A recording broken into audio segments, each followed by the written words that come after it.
LPU ప్లేస్మెంట్ల రికార్డులు సృష్టిస్తోంది. Final year student 2.5 కోట్ల ప్యాకేజ్ పొందుతున్నారు. 1700 మందికి పైగా ఎల్పియు స్టూడెంట్స్ 10 లక్షల నుంచి 2.5 కోట్ల ప్యాకేజెస్ పొందారు. విద్యా విప్లవం ప్రారంభమైంది లవ్లీ ప్రొఫెషనల్ యూనివర్సిటీలో. హనుమకొండ జిల్లా పరకాల వ్యవసాయ మార్కెట్లో రైతులు తీవ్ర ఇబ్బందులు పడుతున్నారు.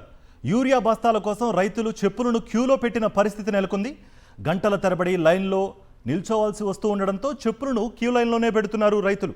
ప్రభుత్వం యూరియా సరఫరా చేయడంలో విఫలమైందని, అందుకే తీవ్ర ఇబ్బందులు పడుతున్నామని రైతులు ఆగ్రహం వ్యక్తం చేస్తున్నారు.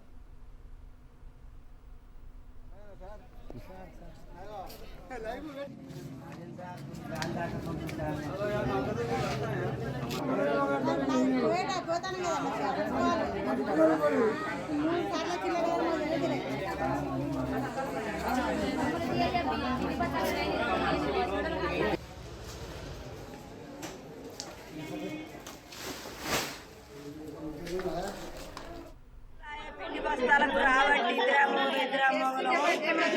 ఒక్క పిండి బస్తా దొరుకుతలేదు. మాకు ఇన్ని రోజులు కేసీఆర్లో ఉన్నప్పుడు మాకు ఈ బస్తాలకు తెలియదు, లైన్కు లేవు. ఇక ఇట్లా ఆయన గెలిచి ఇంకా ఆడోళ్ళకు ఇట్లా గోస పుచ్చుకుంటాడు. ఏమన్నంటే బస్సులు పిరిబడిన బస్సులు పావడం పెడితేంది పెట్టకుంటే, ఆ బస్సులు పెడితేంది పెట్టకుంటే 3 పైసల 3 రూపాయల బస్సు 3 రూపాయల బస్సు కిరాయికి నువ్వు రోజు ₹1 కోటి పడగొట్టి రైతులకు 2 లక్షల మాఫీ అన్నావు. 2 లక్షల మాఫీ చేయలేదు. ఇక నేను ఇంత రాజ్యం వెళ్తానని నువ్వు రాజ్యం వెళ్తాను.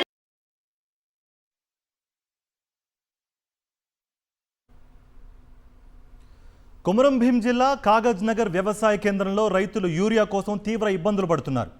ఎకరాకు 2 బస్తాలు యూరియా ఇస్తూ ఉండడంతో రైతులు తెల్లవారుజాము నుంచి బారులు తీరుతున్నారు.